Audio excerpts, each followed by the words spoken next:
Capítulo 17.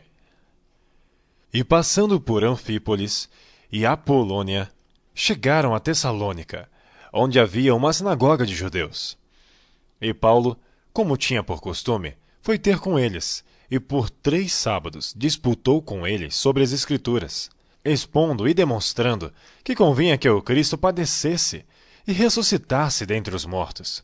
E este Jesus, que vos anuncio, dizia ele, é o Cristo.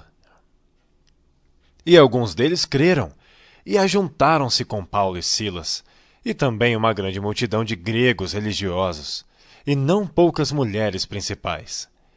Mas os judeus desobedientes, movidos de inveja, tomaram consigo alguns homens perversos, dentre os vadios, e ajuntando o povo, alvoroçaram a cidade, e assaltando a casa de Jason, procuravam trazê-los para junto do povo.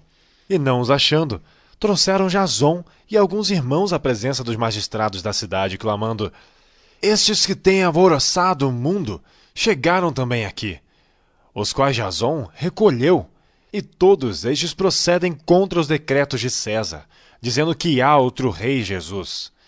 E alvoroçaram a multidão e os principais da cidade, que ouviram estas coisas.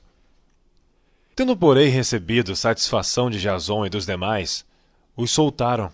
E logo os irmãos enviaram de noite Paulo e Silas a Bereia, e eles, chegando lá, foram à sinagoga dos judeus. Ora, estes foram mais nobres do que os que estavam em Tessalônica, porque de bom grado receberam a palavra, examinando cada dia nas Escrituras se estas coisas eram assim. De sorte que creram muitos deles, e também mulheres gregas da classe nobre, e não poucos homens. Mas logo que os judeus de Tessalônica souberam que a palavra de Deus também era anunciada por Paulo em Bereia, foram lá e excitaram as multidões. No mesmo instante, os irmãos mandaram a Paulo que fosse até ao mar, mas Silas e Timóteo ficaram ali. E os que acompanhavam Paulo o levaram até Atenas, e recebendo ordem para que Silas e Timóteo fossem ter com ele o mais depressa possível, partiram.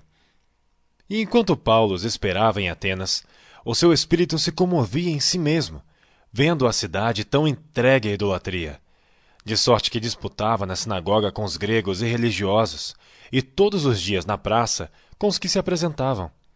E alguns dos filósofos epicureus e estoicos contendiam com ele, e uns diziam: Que quer dizer este paroleiro?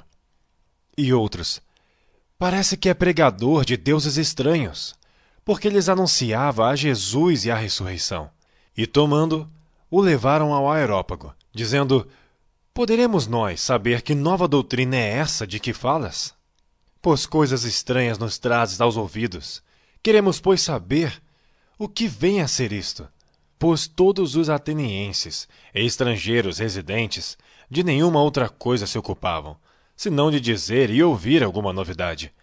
E estando Paulo no meio do Areópago, disse: Homens atenienses, em tudo vos vejo um tanto supersticiosos. Porque passando eu, e vendo os vossos santuários, achei também um altar que estava escrito ao Deus desconhecido. Esse, pois, que vós honrais, não o conhecendo, é o que eu vos anuncio. O Deus que fez o mundo e tudo que nele há, sendo Senhor do céu e da terra, não habita em templos feitos por mão de homens, nem tampouco é servido por mão de homens, como que necessitando de alguma coisa, pois ele mesmo é quem dá a todos a vida e a respiração e todas as coisas. E de um só sangue fez toda a geração dos homens, para habitar sobre toda a face da terra, determinando os tempos já dantes ordenados, e os limites da sua habitação, para que buscassem ao Senhor, se porventura, tateando, o pudessem achar, ainda que não está longe de cada um de nós. Porque nele vivemos, e nos movemos e existimos, como também alguns dos vossos poetas disseram, pois somos também sua geração. Sendo nós, pois, geração de Deus, não havemos de cuidar que a divindade seja semelhante ao ouro, ou à prata, ou à pedra esculpida por artifício e imaginação dos homens. Mas Deus, não tendo em conta os tempos da ignorância, anuncia agora a todos os homens, e em todo lugar, que se arrependam. porquanto tem determinado um dia, em que com justiça há de julgar o mundo, por meio do homem que destinou, e disso deu certeza a todos, ressuscitando-o dentre os mortos. E como ouviram falar da ressurreição dos mortos, uns escarneciam, e outros diziam: acerca disso te ouviremos outra vez. E assim Paulo saiu do meio deles. Todavia, chegando alguns homens a ele, creram, entre os quais foi Dionísio, Areopagita, uma mulher por nome Damaris, e com eles outros.